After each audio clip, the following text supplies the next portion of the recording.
Hello, students! Welcome to this special video lesson designed by Rishi Sir. Today, we're going to get into a really fascinating and, honestly, a pretty thrilling story by the legendary H.G. Wells. It's called Footprints Without Feet, and it's a classic tale about science, suspense, and, well, what happens when some unbelievable power gets into the wrong hands. But just before we jump in, let me ask you something. Just think about it.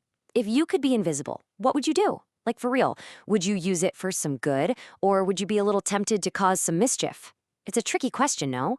And this whole moral problem is right at the heart of our story today. Okay, so let's set the scene. Imagine you're on a street in London. Suddenly, two boys see something completely impossible. Fresh, muddy footprints are just appearing on some steps, out of thin air. There's no person, no body, just these feet marks walking down the street. It's so creepy, and it's a fantastic mystery right from the first page. So what is causing these phantom footprints? Well, it's not a ghost, but it's a scientific breakthrough. The prints belong to a scientist named Griffin, and after years and years of experiments, he finally figured out a way to make his entire body as transparent as a sheet of glass. And here's where it gets complicated, Yar. This is the main conflict of the whole story. Griffin is, no doubt, a brilliant scientist. I mean, he did something impossible. But that genius is mixed with a really lawless and short-tempered personality. Like when his landlord tried to kick him out, he didn't just argue. He took revenge by burning the whole house down. This isn't just a small flaw. It's what drives all the chaos that's about to happen. Right, and to escape that fire he started, Griffin had to take off all his clothes to become fully invisible. And in that one moment, his greatest scientific achievement becomes his biggest curse. Suddenly, he's just a wanderer on the cold London streets, with no home, no money, and totally exposed to that bitter cold. His time in London is just this frantic, desperate cycle. He's so cold, he breaks into a big department store, finds some food and clothes, and sleeps on a pile of quilts. But what happens? He oversleeps, the staff spots him the next morning, and he has to run for it, stripping off all his new clothes again to escape. Finally, he finds a theater shop and creates a disguise for himself. Bandages, dark glasses, a fake nose, anything to make himself look like a person again. You can see why London is just too crowded, too risky for him, right? So Griffin decides he needs to get away from the city. He takes a train to a quiet, remote village called Iping and books 2 rooms at the local inn. He's just hoping for some peace and quiet, a place where he can work on his experiments without anyone bothering him. Now, let's look at this from the point of view of the innkeeper's wife, Mrs. Hall.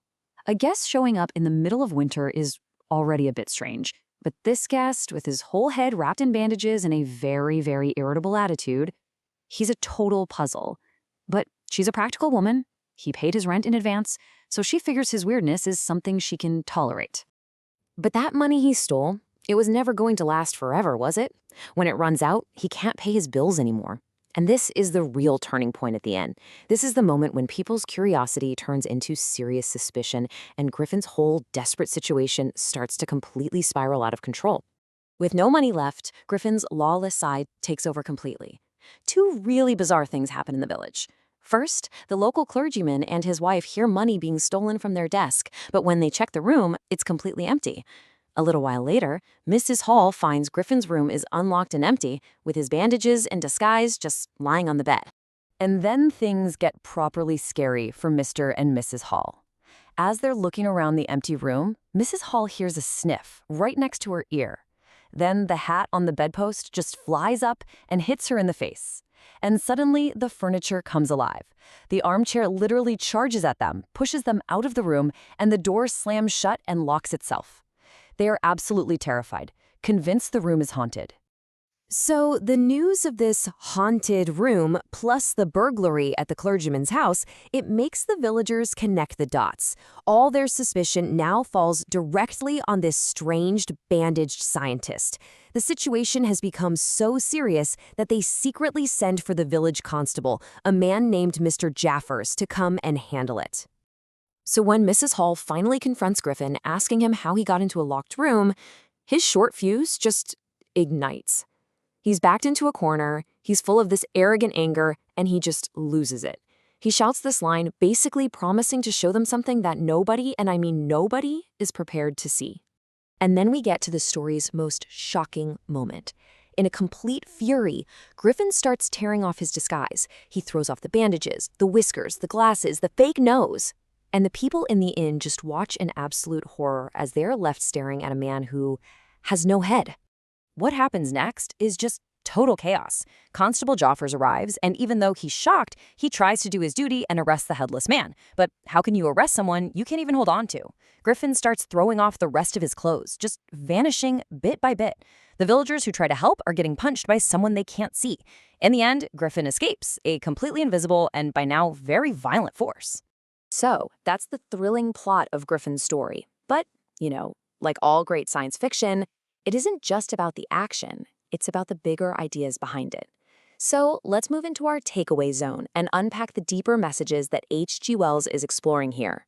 So let's talk about the main themes. The first one is pretty clear: the danger of power without a moral compass. Griffin gets this amazing ability, but with no ethics, he just uses it for bad things like theft and revenge. The second is isolation. You'd think being invisible gives you freedom, no? But for him, it becomes a prison. It cuts him off from everyone and just makes him more paranoid. And finally, you have lawlessness versus order. Griffin is pure chaos, a man who thinks he's above the rules, and Constable Jaffers and the villagers represent society trying to keep things in control. To explore these themes, Wells uses some very powerful literary devices. One of the most important ones is irony. Now, irony is when the outcome of a situation is the complete opposite of what you would normally expect. And the biggest irony in this story is Griffin himself. See, he achieves this huge scientific success, something that should have made him famous and respected. But instead, what does it do? It strips him of everything and turns him into this desperate, hunted criminal.